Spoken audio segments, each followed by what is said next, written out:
All right, welcome back. We are back again on this fine Friday for another episode of Learn from Tim. I am Kelby Rosengarten. Drew Rosengarten's next to me, and we have our father, Tim. How you guys doing? Good. How are you? Good. Great. Good. I'm excited to get into this episode today. Yeah, I'm excited to learn from Tim. I feel like we've known him. Well, we have known him for our whole life, but there's always something new that you come up with in these podcasts that we've never heard before. Maybe we're just making it up. But. No, I'm Yeah, this is really opening up a lot of doors for a lot of people, actually. Yeah. So let's just jump right into it. Today, we picked the topic of talking about military tactics and business. Last episode, we learned that Tim was in the Army for 6 years. It kind of gave us the background on that, how Armed Corps started and how it stemmed off of his experience from the military and running through all these other companies. But today, we're going to dive more into what kind of tactics he grabbed from the military, what he didn't want to use in his lifestyle and all that. So if we want to get into it from the previous episode, like I said, what about the discipline gained from the military helps transition into the civilian world? So you kind of had a good tidbit about saying for employers to hire veterans because they've got a discipline already instilled in them from their experience in the military. So can you kind of elaborate more on that?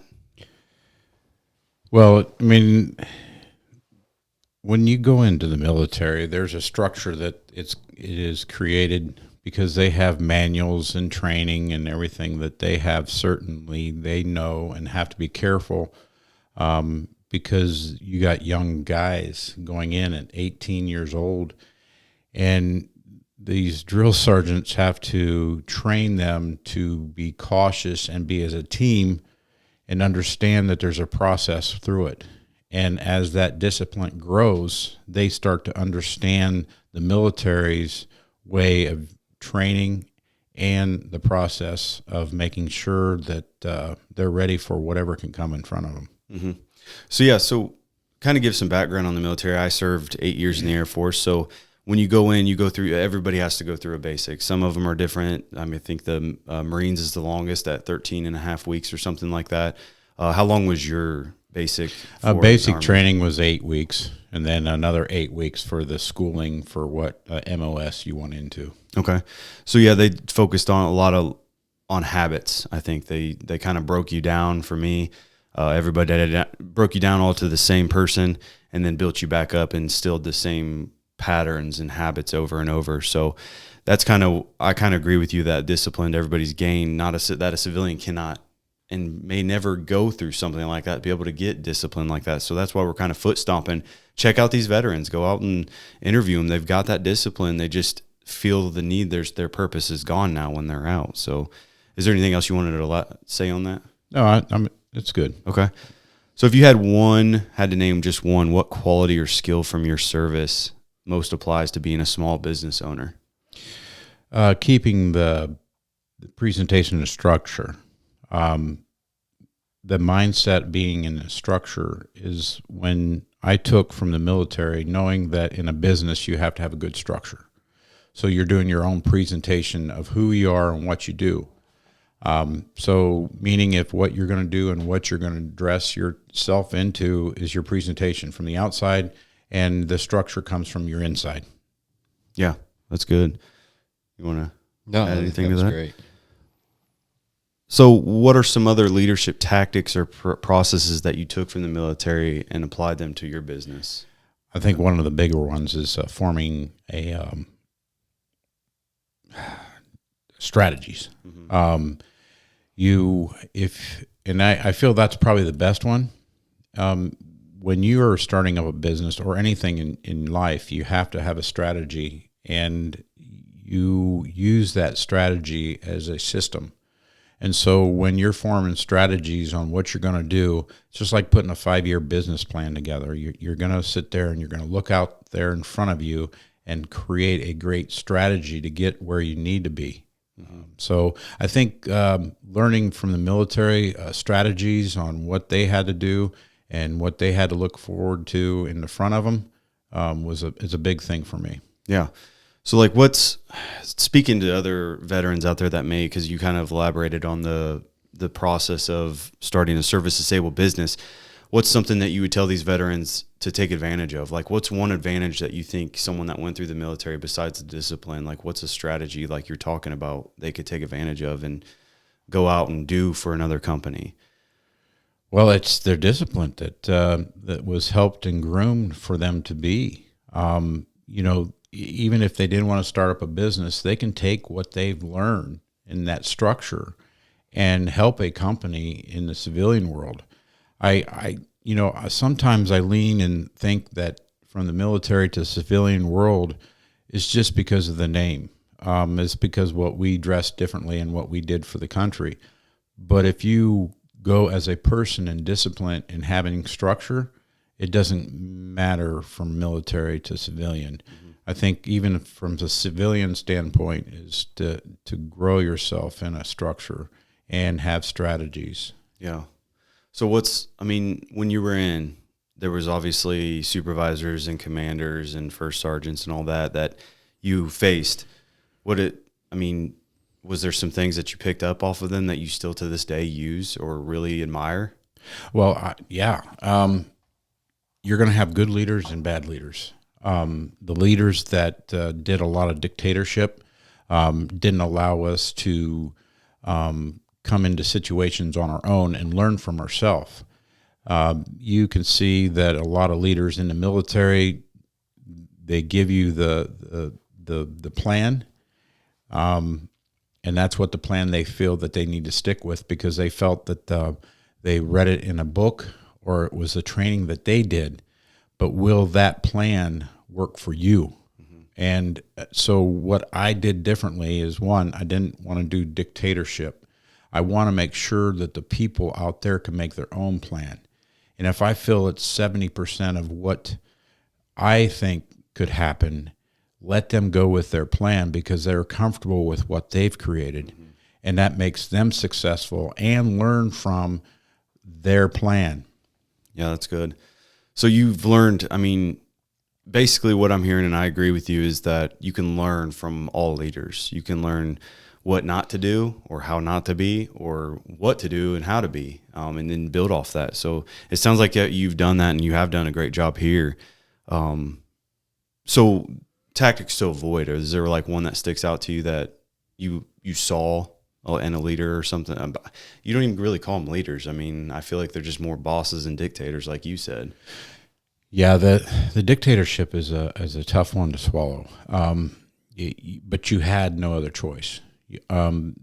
There are some leaders in the military that I had the opportunity to have my own plan and let me plan it and then bring it to their attention. Mm-hmm. And when we worked together as a team, and he allowed me to be what I felt that I could be, that's great leadership.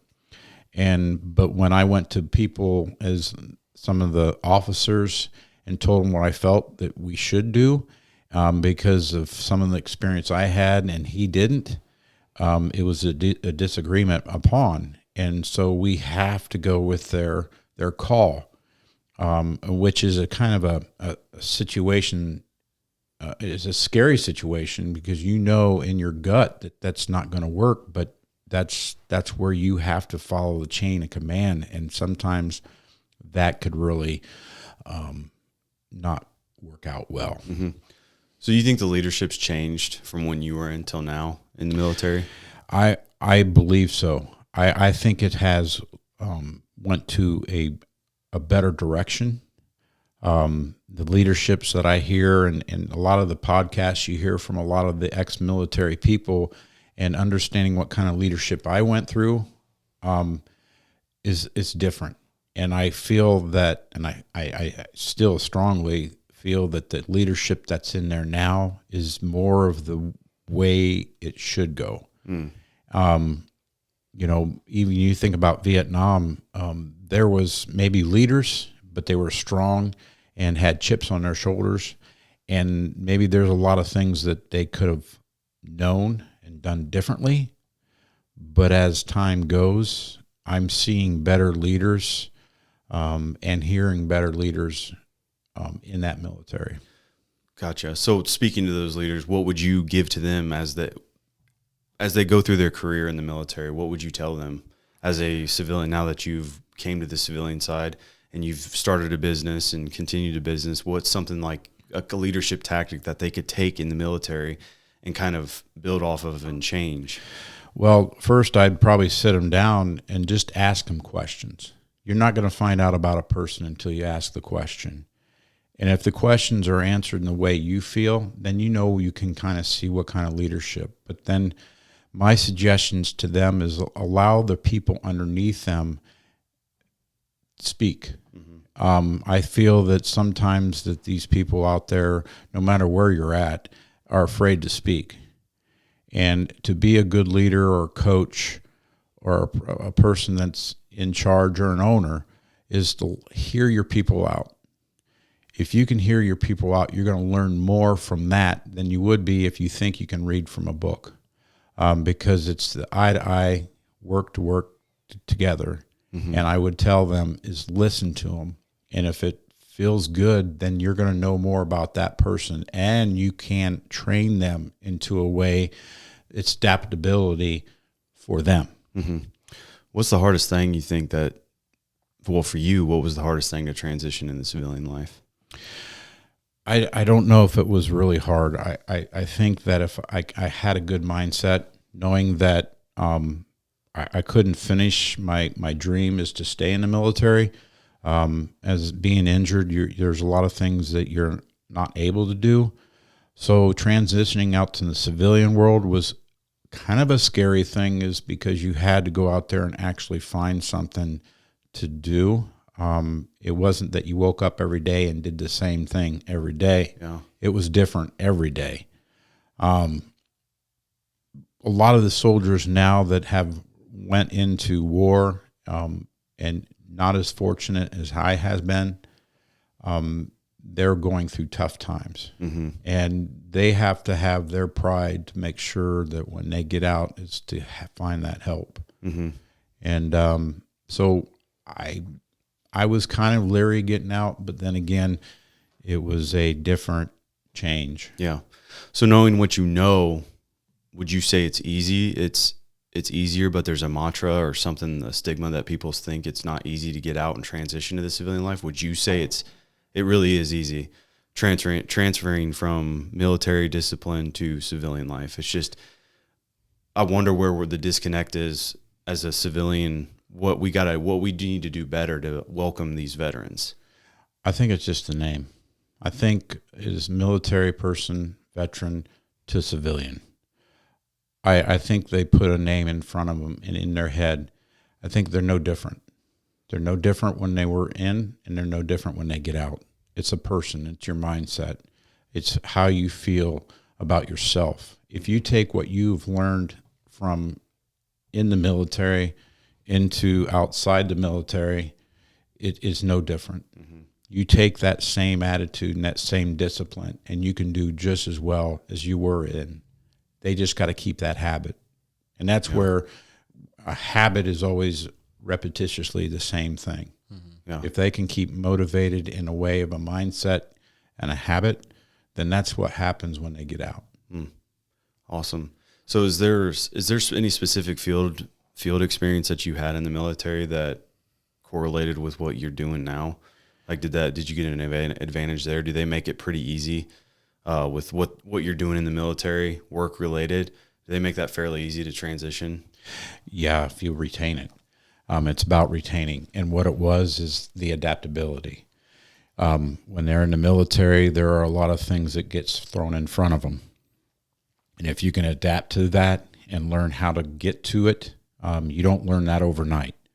If you get things thrown in you in life, there's a lot of things you can't adapt to very quickly because it's a new thing that was thrown in front of you. But if you exercise, just like if you go and lift weights, you got to do it repetitiously and your muscle grows. It's same with adaptability. If you got through on something in front of you and it was small, you knew how to handle it after you worked through it, then you're ready for the next bigger thing. Just like lifting a weight, you're ready for the next heavy weight. Yeah. You push. And so if you can get to that point of being adaptable, then you can understand what gets in front of you, you never know. It's an unknown. And that's the worst thing, is a lot of things are unknown. But if something gets thrown into you, you can remember what the last time you got yourself thrown into something.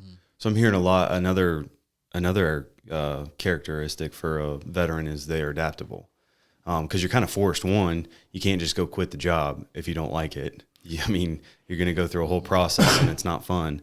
But two, it's just like they have to do it. I mean, we sign up, put our lives on the line. You can't just quit. I mean, so I think that's another thing that's really good for these employers out there, is to know that they're coachable, they're adaptable. Like they were kind of forced into it, maybe some less than others, but yeah, discipline and adaptability. I mean, those are great attributes to have as an employee.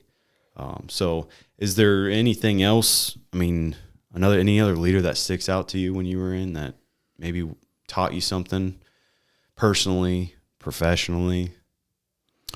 Well, I remember the first time I got out, and they call it a cattle truck. You're in a trailer, and it's the first time I arrived in Fort Leonard Wood, Missouri. And you're a recruit. You got your freshly haircut. You got your new BDUs, and here you are in this truck holding on to this bar, and you're driving right up to the barracks. And everyone's piling out because you got these drill sergeants just yelling you to get out in formation. And it so happened when I got out, my duffel bag got stuck to the pole, and the clip broke, and then my duffel bag went all over, and there was soap detergent all over the sidewalk. And I so happened did that right in front of a drill sergeant, and he says, "Looky here, get up, soldier." He looks at my last name, and we got a Rosengarten right here, and he wants to clean the sidewalk. What a great, good impression in front of me. And so I was there cleaning up a sidewalk, 4x4 square with Tide detergent powder everywhere. And he kept there for at least a couple hours for me to clean this up. And it was with my toothbrush that I had in my duffel bag. And every time it's not wet enough, so you have to spit on it. So here I am doing this. But what it made me learn, believe it or not, is, again, something got thrown in front of me. I had to adapt. I was young, and he continuously was on my back on it. Well, that was repetition. And I wasn't going to give up, but it was an embarrassment. So out there in the world, you'll have embarrassing things happen to you, have things happen to you. But if you know that someone's on your back to get it done, you will definitely get it done. And I respected that drill sergeant more and more. And after that first yell, it was nothing but a mind game. Mm-hmm. And man, was able to handle any one of them drill sergeants to come up in my face and yell. And I felt, wow, if you can just change your mind that quickly and just hear that repetition, it was the best kind of a situation that could have happened to me. Embarrassed? Yeah. Did I ever want to see Tide again? No. Did I ever want to clean sidewalks? No. But that's cool. That's a good story. So, like, when it comes to ranks in the military, do you think that plays a bigger role? Like, what separates the military and civilians? Like, do you think rankings really kind of, helps you understand, like, this guy is above me? Do you think there's a similarity in the civilian world? Respect. Yeah. Again, you come back to respect. If your leader is treating you with respect, then you're going to get respect back. Both ways. It works. Yes, it works exactly both ways. And if he doesn't respect you, how hard it is to respect somebody that's telling you what to do. Yeah. The ranks, it's ranks in the military, and it's a chain of command in the civilian world. It's the leadership that you work under, you respect as long as they respect you. Now, what stands taller is that if you have a leader that doesn't respectfully respect you, but you still respect them, then that's how much further that you will get noticed And that's how much further that you will grow. That's interesting because I do feel that, I mean, it's one of those forced things on you that the habit you grew in the military is like, yes, sir, yes, ma'am. It's there. I mean, you get out. I've been saying, I still kind of say it, not as probably heavy as I used to when I was in the military. But then again, you don't see that through someone that hasn't went through the military unless, guess what? They had a military parent or a grandparent. So it's just kind of cool to see how that works. And it's just curiosity. Like, does a civilian just get that? So, well, sports, you look at a lot of people that are in sports, from women to men, they have to have a discipline. And for them to want to be good, they have to be disciplined on doing it. Mm-hmm. And you're learning from a coach. You can have a bad coach. You can have a good coach. If you're going to win and you are winning, that means you got a good coach. Mm-hmm. You got a team. What's hard for a lot of militaries when they come out is that the people they work with, they don't have the discipline that they do. It's a frustrating thing for someone that does have discipline and seeing that person doing nothing. Yeah. So it's an opportunity for leadership then for that veteran. Exactly, because you want to help. Yeah. Now going off of that, for this whole podcast, we've been talking about how once you go into the military, you get broken down to the same level, like you said, and you get taught discipline, leadership, and all that stuff. Now, do you think you would have been the same business owner you are today if you never entered the military? And do you think you would have been as successful as you are with all the situations that come with a business, like COVID or pivoting and stuff like that? That's why I'm glad I went in the military. Yeah. It's like I said, it wasn't always a dream to have a business. Yeah. But to getting into the last resort, that there was not really a choice, but it was a choice. Yes, military helped me retain the strategies and the issues and situations in business.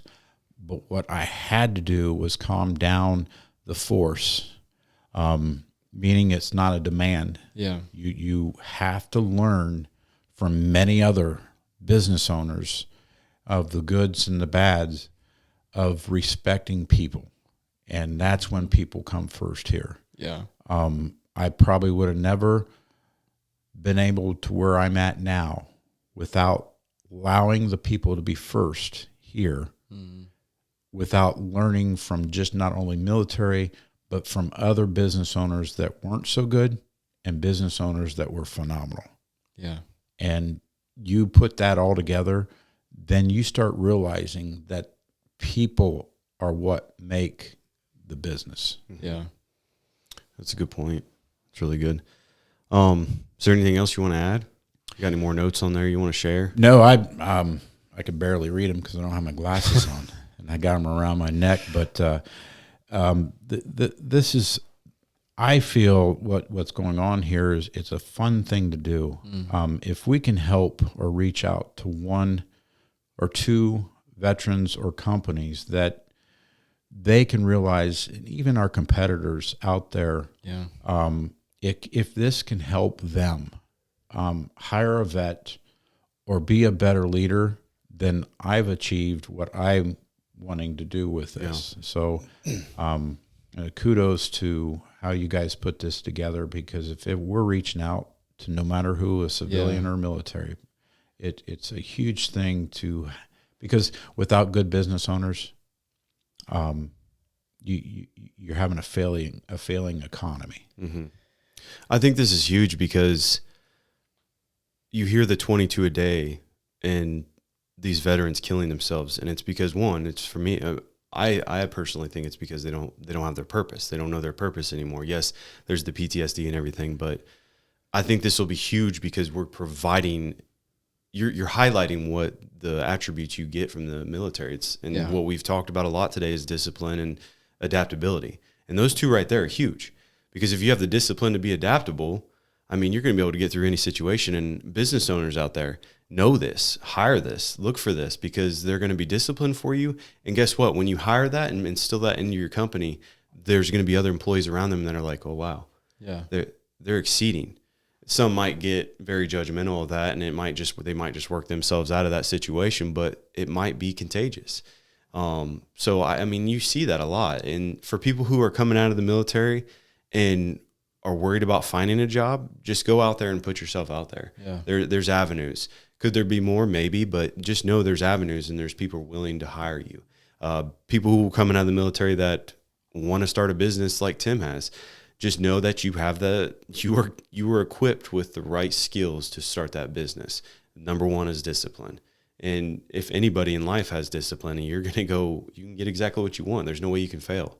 So that's the biggest thing. And for civilians out there, like, don't think you can't get discipline. You can't have the adaptability. You definitely can. Just set your goals, set your vision, put your canvas out there, like we talked about the artists, and just start acting. Yeah. Just set a plan and act. Like, action can, I mean, we have our core values, active awareness. I mean, become aware and then just take action. Mm-hmm. I mean, you can't just sit there and be aware of it and not take action. You'll just stay stagnant. But if you are aware, well, if you start just acting, but you're not aware of what you're doing, that's where you're talking about those leaders that just aren't aware that they have people under them that have great plans, and they're just trying to act, throw darts at a dartboard and hope they stick. So leaders, just listen to your people. Yeah. Let them come to you with a plan and then start taking action together. So you want to be a really good leader, listen to your people.